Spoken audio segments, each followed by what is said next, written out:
Hey everyone, this is Pooja and you are watching novels for novels. आज मैं आपको जिस नॉवल की समरी बताऊंगी उसका नाम है लिटिल वुमेन।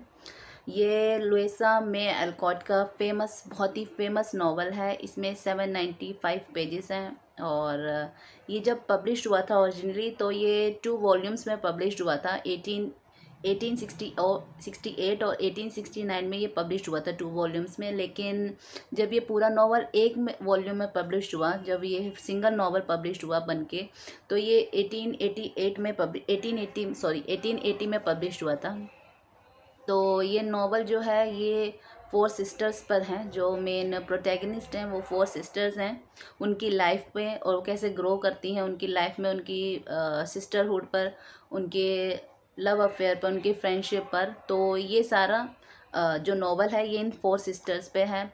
जो फर्स्ट सिस्टर है उनका नाम मैग है, वो 16 ईयर ओल्ड है। सेकंड है जो, वो 15 है। उसके बाद बेथ है, वो 13 है। और एमी, वो 12 है। तो 12 ईयर ओल्ड है। तो इन इन चारों के ऊपर ये नावल है पूरा। तो ये चारों जो सिस्टर्स हैं अपनी मदर के साथ रहती हैं मैसाचुसेट्स में। जो इनके फादर हैं वो एक चैपलेन होते हैं यूनियन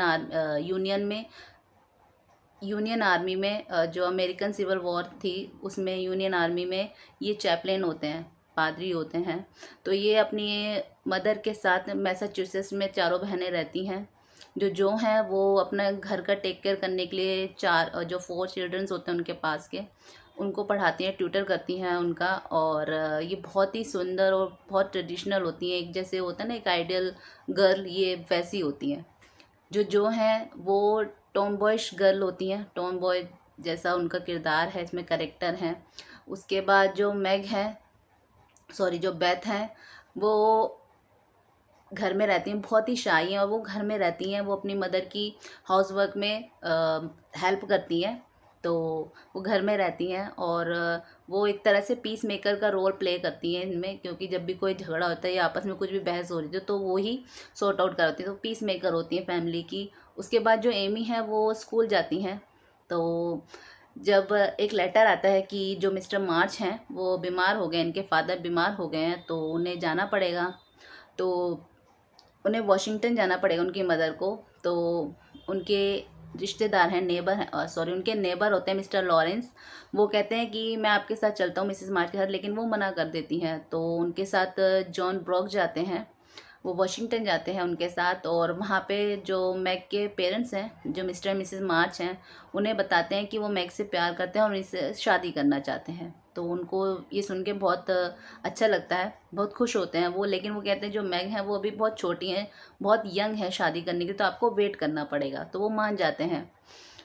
तो जो इधर जो होती हैं उनको नॉवल लिखने का बहुत शौक होता है, लेकिन उनके नॉवल ज़्यादा पॉपुलर नहीं होते क्योंकि बहुत एडिट हो जाते हैं, तो उनको सेटिस्फेक्शन नहीं होती।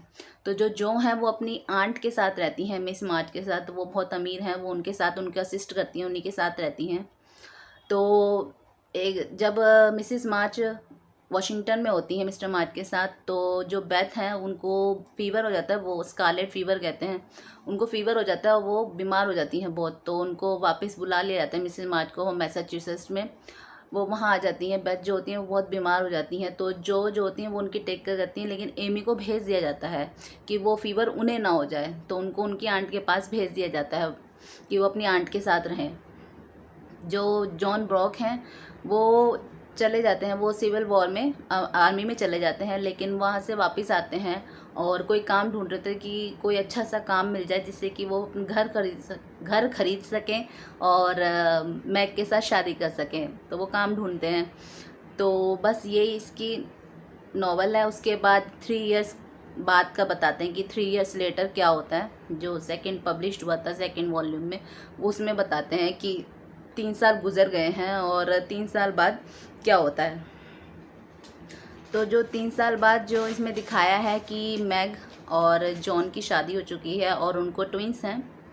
जो हैं वो वैसे नॉवेल्स लिख रही हैं और वो बेथ की देखभाल कर रही हैं, क्योंकि बेथ जो है वो वैसे तो सही हो गई लेकिन बहुत ज़्यादा वो वीक हो जाती हैं फिज़िकली और मेंटली। वो बहुत इमोशनली वीक हो जाती हैं। तो एमी जो है वो स्कूल पढ़ चुकी हैं। जो उनके फ्रेंड हैं लॉरी, मिस्टर लॉरेंस के ग्रैंडसन होते हैं, वो पोते होते हैं लॉरी। वो ग्रेजुएशन कंप्लीट कर चुके होते हैं। 3 साल पहले वो कॉलेज जाते हैं ग्रेजुएट करने के लिए, तो 3 साल बाद ग्रेजुएशन की कंप्लीट हो चुकी होती है। तो वो जो को प्रपोज़ करते हैं, लेकिन जो होती हैं वो मना कर देती हैं। कहती हैं कि मैं एज़ अ फ्रेंड तुम्हें मानती हूँ, लेकिन और कुछ नहीं मानती। तो उन्हें उनका जो ऑफ़र होता है उसे डिक्लाइन कर देती हैं, मना कर देती हैं उन्हें। तो जो होते हैं वो अपने मिस्टर लॉरेंस के साथ यूरोप चले जाते हैं। जो एमी होती हैं वो मिस मार्च के साथ, अपनी आंट के साथ यूरोप गई होती है। तो वहाँ पे लॉरी और एमी दोनों मिलते हैं, और लॉरी और एमी के बीच लव अफेयर शुरू हो जाता है। इसी बीच जो बेथ हैं वो बहुत बीमार हो जाती हैं, और जो उनकी देखभाल कर रही होती हैं, तो वो बेथ की जो होती है डेथ हो जाती है। तो वहाँ पे लॉरी और एमी आते हैं और वो बताते हैं कि वो शादी करना चाहते हैं। तो ये सुन के सबको बहुत खुशी होती है। तो वहाँ पे जॉन जो होते हैं वो आते हैं, विज़िट करने आते हैं मैसेच्यूसेट्स में, और जो से मिलते हैं वहाँ पर जॉन जो होते हैं। तो जब लॉरी जॉन को प्रपोज़ करती हैं, लॉरी जो होते हैं वो जो को प्रपोज़ करते हैं, सॉरी, लॉरी जब जो को प्रपोज़ करते हैं, तो लॉरी उनसे दूर रहने के लिए न्यूयॉर्क चली जाती हैं। अपने फ्रेंड के मदर के उनके फ्रेंड का मदर का बोर्डिंग हाउस है, तो वो वहाँ चली जाती हैं न्यूयॉर्क, और न्यूयॉर्क के पेपर में नॉवल देने, अपनी कहानी, अपनी स्टोरीज देने लगती हैं। और जो उनके नॉवेल्स होते हैं उनका जो जॉनर होता है वो उनका नहीं होता, तो उनको ये सब इतना पसंद नहीं आता, लेकिन वो लिखती रहती हैं।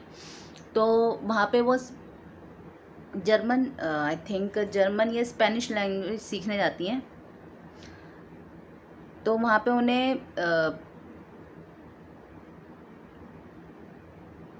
जर्मन लैंग्वेज सीखने जाती हैं। वहाँ पे उन्हें मिस्टर बार मिलते हैं, प्रोफेसर बार मिलते हैं। जो प्रोफेसर बार हैं वो बर्लिन से आए हैं, और उनका एक सन भी है, और उनकी एक सिस्टर है, उनको टेक केयर करनी है, लेकिन वो इतने अमीर नहीं है। तो वहाँ पे वो मिलते हैं और दोनों काफ़ी क्लोज आ जाते हैं। तो जब बेथ की तबीयत बहुत ख़राब हो जाती है, तो जो वापस मैसाचुसेट्स आ जाती हैं, और जैसे वो नावल लिखती हैं, वो नावल लिखना उन्हें इतना पसंद नहीं आता। जिस टाइप के वो नावल लिख रही होती हैं वो इतना पसंद नहीं आता, तो वो वापस मैसाचुसेट्स आ जाती हैं बेथ की देखभाल करने के लिए, क्योंकि बेथ बहुत बीमार हो जाती हैं। तो और फिर बेथ की डेथ हो जाती है। तो वहाँ पर एमी और लॉरी बताते हैं कि वो शादी करना चाहते हैं, और बहुत सब कुछ होते हैं। वहाँ पर प्रोफेसर बार आते हैं वहाँ पे, वो जो को विज़िट करते हैं, मैसाचुसेट्स आते हैं विज़िट करने के लिए। वहाँ पे वो जो के पास आते हैं, और जब आते हैं तो वो कहते हैं कि वो जो को प्रपोज़ करते हैं। जो होती हैं वो एक्सेप्ट कर लेती हैं उनका प्रपोज़ल, लेकिन वो शादी नहीं कर सकते, क्योंकि जो प्रोफेसर बार होते हैं वो उनकी फाइनेंशियल कंडीशन इतनी अच्छी नहीं होती। तो कहते हैं हमें वेट करना पड़ेगा जब तक कि मेरी फाइनेंशियल कंडीशन सही ना हो जाए, कोई अच्छा सा काम ना बन जाए मेरा। तो जो की आंट होती है मिस मार्च, उनकी डेथ हो जाती है, और अपने जो उनका जो जितना भी स्टेट होता है, लास्ट स्टेट, वो सब वो जो के नाम लिख जाती हैं। तो उसके बाद प्रोफेसर बार और जो दोनों शादी कर लेते हैं, और उनके भी बेटे होते हैं, और उनके 2 लड़के होते हैं, और एमी की लड़की होती हैं। तो इस नावल का जो एंड होता है वो इनकी मदर के 60th बर्थडे पे होता है। वहाँ पे सब मिलते हैं आपस में। तो बस ये इस नावल का एंड है। तो बहुत ही फेमस नावल है लुइसा मे अरकॉट का, और इस मूवी भी बन चुकी है, ऑब्वियस फेमस है तो मूवी भी बन चुकी है। एमा वॉटसन भी है इस मूवी में। तो मूवी देखिए और मुझे बताइए कि कैसे लगी, और नॉवल पढ़िए और बताइए कि ये नॉवल कैसा लगा। बहुत ही फेमस नॉवल है ये लिटिल वुमेन। सो बाय गाइस, टेक केयर।